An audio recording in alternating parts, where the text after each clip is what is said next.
What? Just do me a very quick little video telling me how this is going to work. Okay. Show me how your aeroplane's going to work. So where's the body bit? There. Okay. So that how did you make that, first of all? How did you make the body? So first we got an empty bottle, then made some paper mache and covered it. Yeah, and then what did we do? And then we painted it. Okay, and then what are we doing this week? And this week we are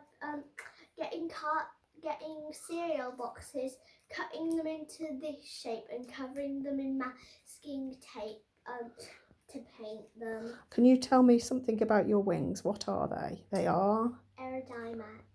Aerodynamic. Why are they aerodynamic? Show Miss Arsha and Miss Sodi why your wings are aerodynamic.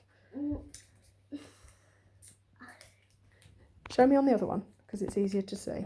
It's easier. Okay. So what shape is that? It's like a shape. It goes it's up sort into of a curve. a curve. Okay. And why does it need a curve? So it can fly. Why will it fly? What goes over it and under it? Air. Super. Well done.